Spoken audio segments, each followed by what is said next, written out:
Sarap lang ha. Sa videong ito, vlinag ng isang lola ang kanyang pamamasyal sa isang park sa Valenzuela City.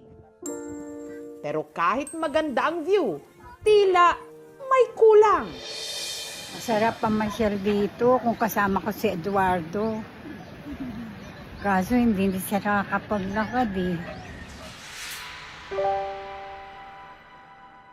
Sa sinabing ito ni Lola, marami tuloy ang naantig. Masarap pamasyal dito kung kasama ko si Eduardo. Kaso hindi siya nakakapaglakad eh. Sa bahay na ito sa Valenzuela City, nakatira ang 74 anyos na si Lola Ine. Sarap lang ha. Kuha raw niya ang video nang minsan siyang namasyal. Ipapakita raw kasi niya ito sa kanyang pinakamamahal, si Lolo Eduardo o Eddie, na baldado na matapos ma-stroke. Gandang-ganda ako doon sa lugar. Mahilig siya sa mga pamimingwit. Sabi ko sa sarili ko, magugustuhan niya rito. Masarap pamasyal dito kung kasama ko si Eduardo. Kaso hindi siya nakakapaglakad eh. Hinahanap niyo si Eduardo, eto siya. Taong 2024 nung na-stroke si Lolo Eddie, hindi na nakakapagsalita, hindi na rin nakakalakad. Umiikot na lang ngayon ang kanyang mundo sa 4 na sulok ng kanyang kwarto. Sana kasama ko siya. Oo, para bang miss na miss ko na siyang makasama. Masarap pamasyal dito kung kasama ko si Eduardo.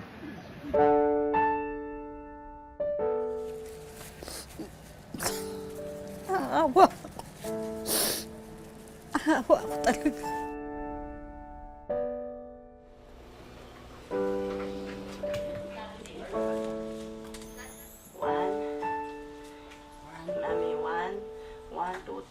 Para kahit papaano, makita pa rin niya ang buhay sa labas.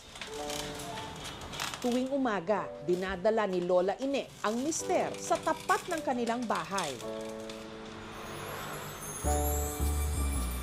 Yung umaga nilalabas ko si Eduardo, kasama namin yung kanyang caregiver para makalanghap siya ng hangin.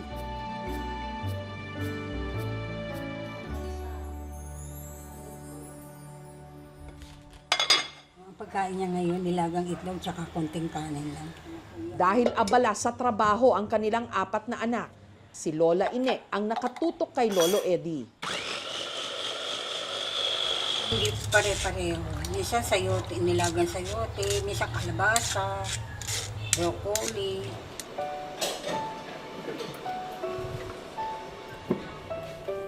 Di, kain ka na, di. Gutom ka na ba? Ha?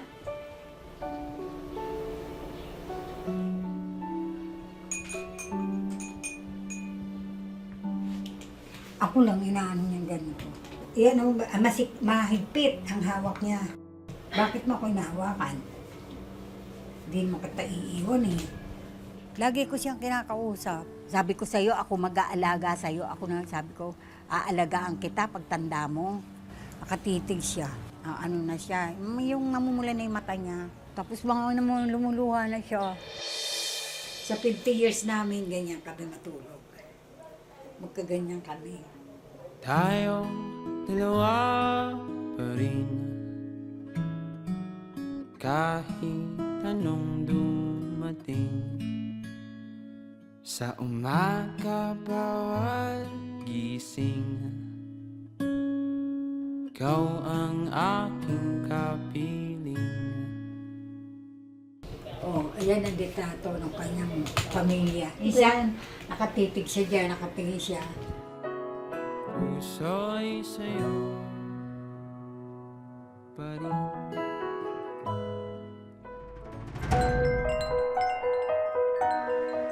Halos buong buhay ni Lola Ine, kasama niya si Lolo Eddie. Magkababata kasi sila noon sa Caloocan City. Nung magkapit-bahay kami, bahay namin may karinderya. Doon siya nag-aalmusal sa amin. Nangaasar siya. Sasabihin niya sa akin, pangit-pangit mo, laki ng binti mo. Pagka naiinis na ako, umiiyak talaga ako. Kung ikaw na lang ang lalaki, hindi ko magugustuhan. Nung araw, araw, meron tahan ng comics. Nagbabasa ako ng comics. Oh, yun ang gusto niya, yung binabasa ko. Sabi ko, mapang-asar ka talaga. Bakit itong binabasa ko gusto mong basahin? Yun pala, si Lolo Eddie. Pumapara-paraan na noon kay Lola Ine. Ayan na, basahin mo na uli. May siningit siyang love letter. Nakalagay sa love letter, I love you. Na, gaganon ko kasi siya. Kasi asar nga eh. Baka ako pang aasar na naman yun. Hindi ko pinansin yun. Pero si Lolo Eddie, seryoso raw talaga sa pagtatapat ng kanyang pag-ibig. Pagka magbabayad siya, ayan yung pera, gaganon. Tapos hawakan yung kamay kong gano'n, no? Eh, ginaganon ko naman. O, parang hindi ko pa siya ano nun eh. Kasi wala sa isip ko yun eh. Kaya pala akong inaasar, kaya pala may gusto ko sa akin. Sabi nanay ko, mabait naman si Eddie. Sana siya mapangasawa mo, sabi ng nanay ko. Boto man ang nanay ni Lola Ine sa kanyang manliligaw, kontra naman dito ang kanyang ama. Nung huling linggo na ginabi kami, may 2x2 na hawak ang tatay ko, hambalusin kami. Ang sabi ng tatay ko, mag-usap kami ng tatay mo, sunduin mo yung tatay mo. Sabi ng tatay niya, ipakasal na natin, total dundan man din ang nila, ang punta nila. Kaya tinakda nila yung kasal namin. Kami, December 4, 1971. Tayong dalawa pa rin, handa nating haharapin sa dapit hapon natin. Hawak kamay pa rin. Lagi kami magkasama niyan. Kahit saan maglalamerda kami. Ang mag-asawa na biyayaan ng 4 na anak. Hindi po namin nakitang nag-away. Nagbabangayan, nagmumurahan. Hindi po namin nakita. Talaga nagmamahalan sila. Kaya kaming kaya yung kinuha naming asawa, ganun din po sa amin. Nagpapasada siya ng jeep, tapos nag-aahente siya ng mga bakal-bakal. Ako naman, nagpapahulugan ako ng kulambo, kumot. Dahil sa kanilang pagsisikap, unti-unti nilang natupad ang kanilang mga pangarap. Ang kanilang mga anak na pagtapos nila ng kolehiyo. Nakapagpundar din sila ng sariling bahay at lupa. Ang dating magkaasaran lang, 5 dekada na ngayong magkatuwang. Pakasal kami ulit dito noong 25th anniversary namin. Para akong dalaga uli na ikakasal. Ay, kung pwede sana mabalik eh. 50th anniversary namin. Lumabas na kami buong mag-anak. Gusto niyang mag-around the world. Nag-iipon siya ng pera. Pero ang kanilang plano naudlot nang nitong 2020 si Lola Ine na diagnose ng breast cancer. Mabuti na lang, ito'y naagapan. Pero hindi doon nagtapos ang kalbaryo sa kanilang kalusugan. Pagkaraan ko ma-opera ng 1 taon, siya naman ang nadetect na may dementia. Umiihi siya sa hindi niya alam. Ilang beses po kayo naglalakad sa araw-araw? Wala rin? Dementia is a neurodegenerative disease. Kahit bigyan mo ng gamot, palala pa rin ng palala yung magiging sakit. Kailangan ng pagsisikap ng mga relatives para mabigyan ng magandang quality of life yung pasyente. Sino ka? Ami? Si Ami naman ako ngayon. Last week si Arlene.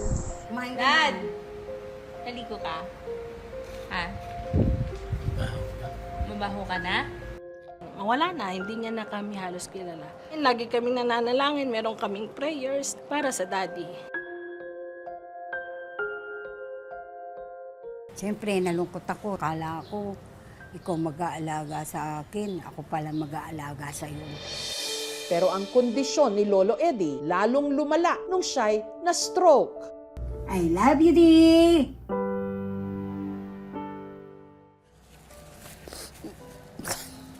Aawa ako. Aawa ako talaga. Hindi siya ganyan. Malakas siya. Tayong dalawa pa rin, Malaw man suliranin, ngiti ay di aalisin, sumapit man ang dilim.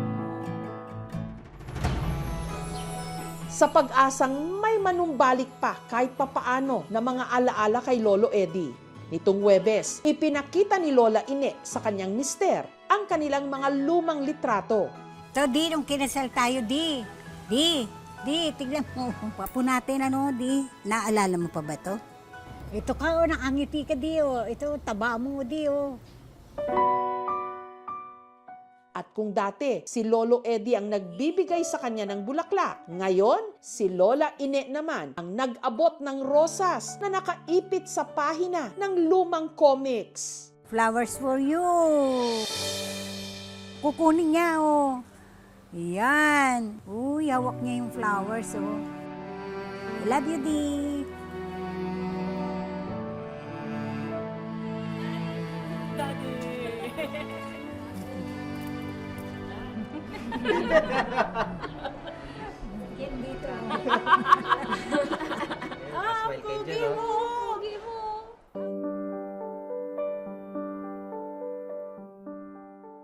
Alam naming mapapawi yung memory niya, pero nandito pa rin kami sa kanya. Hanggat buhay ako, aalagaan ko siya. Pagsalita lang siya, masayang masaya na ako. Sa aking tabi, ikaw at ako nananatili. May mga alaala na maaring mawala. May mga salitang maaring hindi na masabi. Sa 50 years namin, ganyan kami matulog. Pero para kay Lola Ine, hindi na kailangang magsalita pa ni Lolo Eddie. Para maramdaman niyang naroon pa rin ang lalaking minamahal niya. Dahil ang pag-ibig na tumagal ng 5 dekada, kahit sa katahimikan, naiintindihan. I love you, di. Sa langit ating Nararamdaman. dadalhin